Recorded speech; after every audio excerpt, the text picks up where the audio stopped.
Tornado. It's funny, the storage full came on my phone screen, but it's still recording. Here's the starter.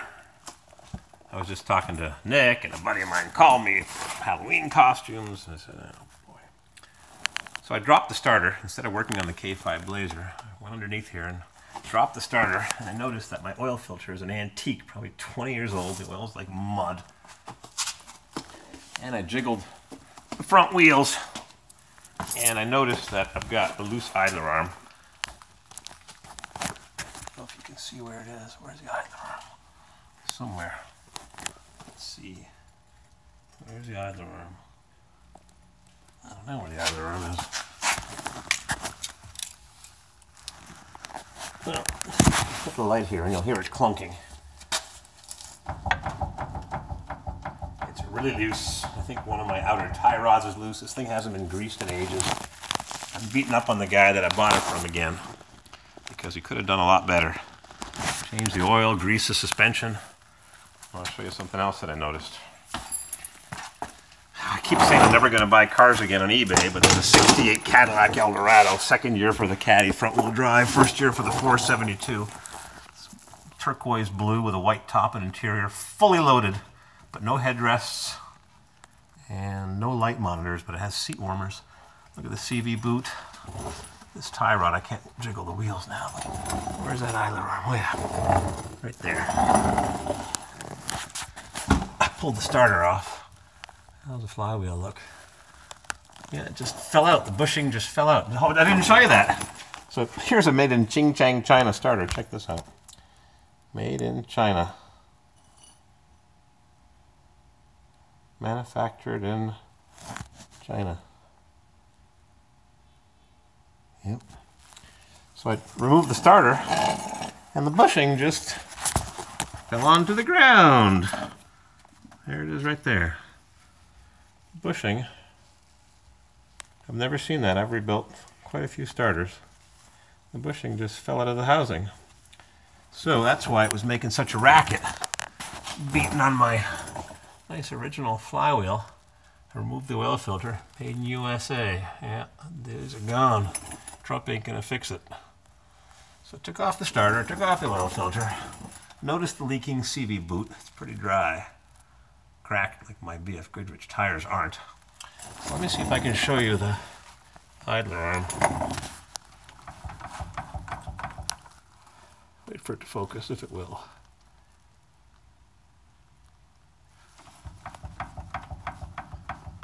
Oh, it's right there, sorry. When I took my other Tornado in to be serviced 38 years ago, the mechanic changed the, where's my finger? Changed the idler arm. My idler arm was really loose, looser than that tie rod.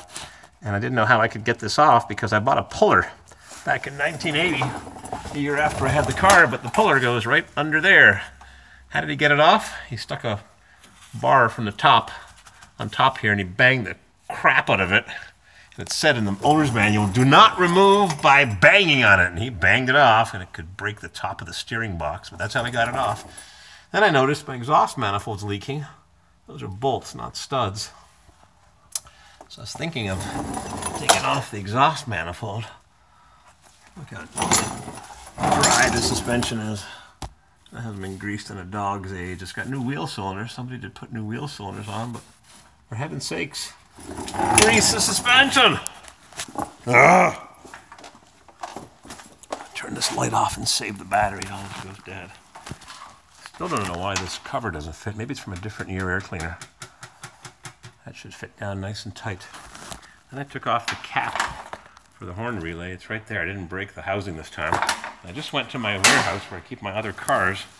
And I forgot to pick up another horn relay. I've got more of these. They fit the Buick. You can't clean the points because they're in the bottom down there. And it's riveted in place, and it's not serviceable. A little bit of rust over there. You see that? Pretty strange for a car that came from California. It's leaking exhaust here big time. Right there. So maybe I'll try to take those bolts out. Hope they don't break. You can see some of the metallic paint sprinkling back. Oh man. So that's what I'm doing. I have got a collection of starter nose and rear housing bushings that I got probably 25 years ago. I put them in that box, independently manufactured, made in Canada. These bushings are probably made in Canada too. Got these probably in the early 90s. Les pièces d'Auto Cima. Yeah, Montreal North, right where I go to get my starters and calipers. So I went through my little collection, and they're all marked with different numbers. Undersized. This is marked 1X. And how does it fit? Pretty tight. I've had some that are really tight, snug. And this one looks like the factory oil light or bronze with little indentations. You can't see it. Oh yeah, there it is. It's just like the factory did it, so it retains oil. So that one has the same fit. Actually, it may be a fraction looser. See the play? And I've got this size. Well, that's a shorter one. Made for a metric starter, I think. I've got one more.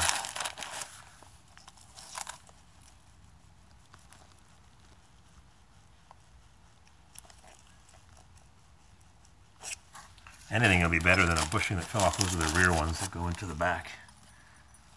So I think we'll go with this one.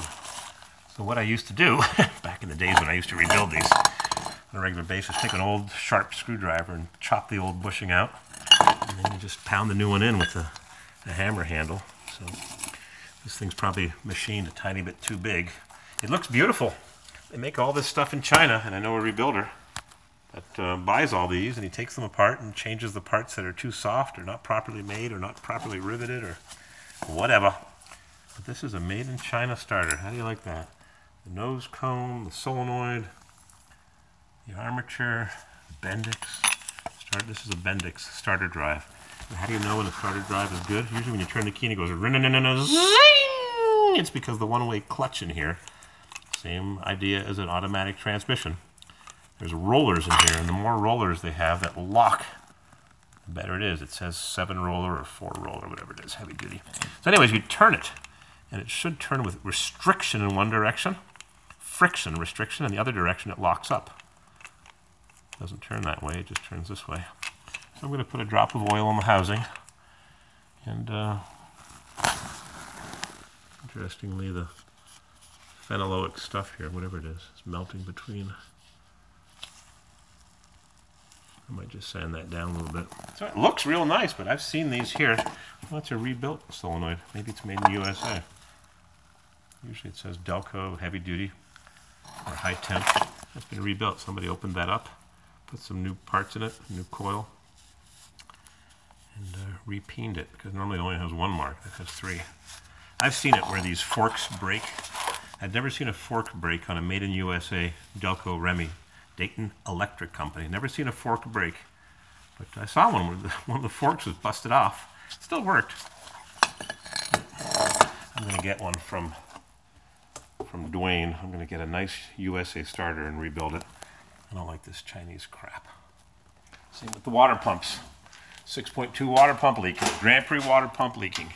This alternator looks like somebody polished it. I did put on this rubber piece here, but there's not enough room for these 2 wires. I had to chop the back of it open. It looks more authentic. It won't go on because there's 2 wires. It's supposed to be only 1. Someone did polish this up and make it all shiny. We've got a laundry list of things to get from Dwayne's. Fuel line, and maybe I'll get a spare axle, and maybe a spare water pump, and I'll have it rebuilt. There's air conditioning. I checked the charge on the air conditioning, Mr. Spike Punk. It only had the tiniest little... So it basically doesn't have any charge. Not even a little bit. Just nothing, really.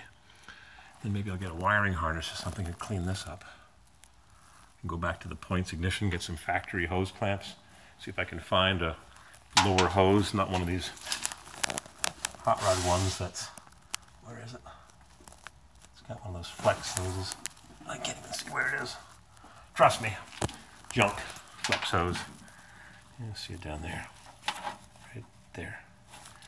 I'm going to order an air filter from Rock Auto, an AC Delco, but it won't be the same with that crosshatch pattern, the NOS style. So I've got a few things to do, heater core, maybe for another day. What I should do is get a whole parts car. And all my water is probably dried up. Somebody said, I'm going to show you something. One of the guys that watched sent me a text message, and he said that he saw light shining through. So I said, oh, don't tell me. Got a friggin' rusted trunk. Unbelievable. You know. Anyhow, so I put the light on the outside. And if there was a rust hole, you'd see light shining through. You'd see a pinhole. And that's nothing there. I had the lights closed in my shop. I'll show you. Like my wiring. I was trying to modify it so I could get this light here. There was a light here above the garage door to turn on with these lights and not that sequence of lights. But what I did was I just unplugged it and I ran it, put the lights on both sides of the garage door, and I ran a new wire up to a receptacle there and that one to the receptacle there.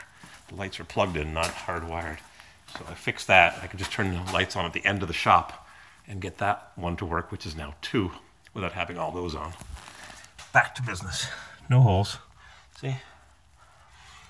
And the drain plug is right there. See? That's the drain plug.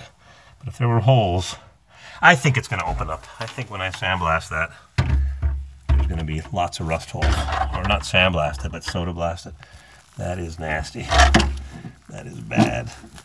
Bad, bad, bad.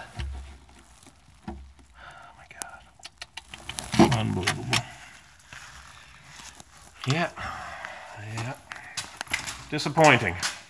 All the guy had to do, or somebody, I don't know how long this guy owned it for, a year or two. All he had to do was just look inside the trunk. He may be watching the videos, he may be cursing, and he may be nodding his head saying, yeah, you're right. Or he may tell me to GTH, go to hell. I don't know. It's not right when you buy something. I trusted this guy, I really did. And these hoses, I understand they're rotted away, but where's the spare tire? I wish I could pull up the ad. I went to look at completed listings. It's not there anymore. I wish I would have downloaded it so I could have saved it. But he should have told me that the spare tire stuff was all willy-nilly. And who the heck doesn't vacuum out these leaves? It's part of just common sense, you'd think. Anyhow, all right. I'm going to put this starter together. I'm going to lick my wounds and keep buying stuff on eBay. Yeah, just looked at another car a few days ago. I'm buying that too. Another Corvair. Oh well, just got to do what you got to do. I'm going to put this together and I'll post another video in a while.